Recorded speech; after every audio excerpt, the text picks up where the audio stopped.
What's going on out there? Obsession Podcast back at you. Mike Stadler here. Karl Bethke with you. We've got another question from a subscriber, Cody. Is wind good or bad for bow hunting? Hurricane gale force winds are not good. They're not good. Not good. Especially in full trees. Although we've hunted with those. Correct. Are they good or bad? They're good and bad. Correct. Yeah, good and bad. It's a rough one. Wind's a tricky thing. Wind is tricky. You know, this. When I think of this too. Again, I think thermals in the morning and at night. Right. You know, ridge tops, bottoms. It's bowls. You saddles. Right. Yeah, I know there's a lot. There's a lot of stuff involved. Yeah, there's a lot to think about it. If you're just talking in general, Cody, my opinion is an 8 to 10 mile an hour wind from the same direction is perfect. Yeah. You get even up to 15. That don't bother me. It does help you a little bit. It always gives you a little cover. As long as it stays consistent. Yeah, it stays consistent. That's the biggest thing I was getting to. You know, it does help. You think about it, you're in a tree and leaves are moving around, branches are moving. Perfect. When it is still, and anybody who's been out there bow hunting, and you know this, you're sitting in a stand and it is dead calm and a deer comes out. How easy is it to shoot that deer? Yeah, it's the hardest thing you'll do. Everything makes sense. Everything is dead calm. Because they pick up on any sound, and they really pick up on the movement. Yeah. We do like a little wind, like you said, 8 to 10, 15 is not bad. You know, gusting stuff can be okay. Yeah. When they get to be too stupid, though, deer get pretty skittish. Yeah. Because it does play with their senses, too. Everything's moving around their world. They don't like that a lot, so, that to me is a deterrent the most of the time. Now, on the other hand, strong winds, if you have a property or an area that you can get into that's very secluded, and it's calm there, that's when you're nailing it. Yeah. Well, Nightmare, I shot him on the downwind side, and it was 40 plus mile an hour winds and gusts up to 50, and I was on the downhill side of that wind, and it's all going over the top of me. And look at today, down in my bottom plot. Yeah. We're down in the plot, and it's calm in there. Yeah. And you flew the drone up above the treetops. That thing was blowing all over the place. Yeah. Down in that plot, it was good. Oh, yeah. Yeah, that's just because it's windy out doesn't necessarily mean that at some of your tree stands it's not a good place to be. So you have to understand, I guess it comes down to location. It comes down to your property. Yeah, location of where your stands are set. Which, you know that best.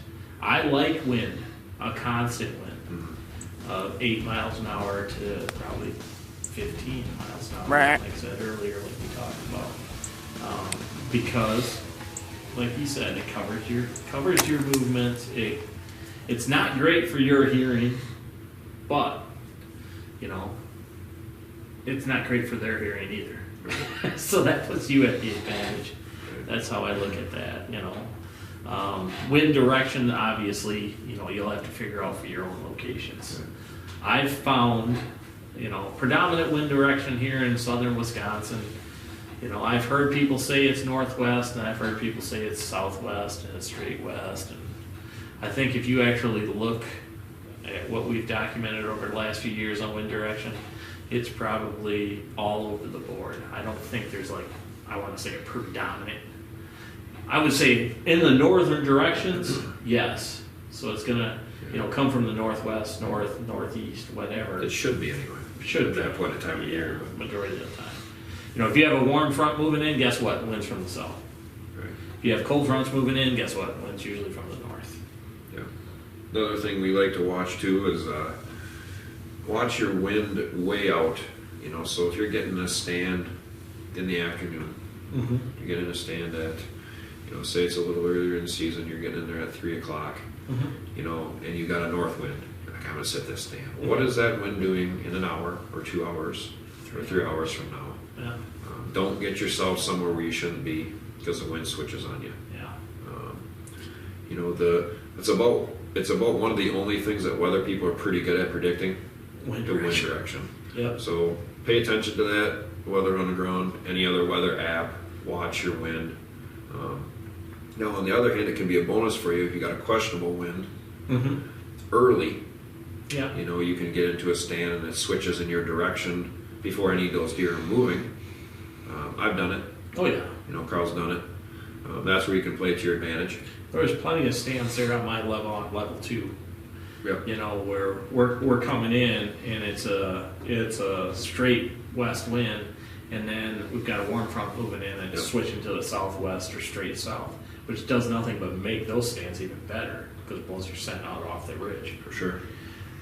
And that's something you really want to look for too. And again, warm fronts, cold fronts, things like that.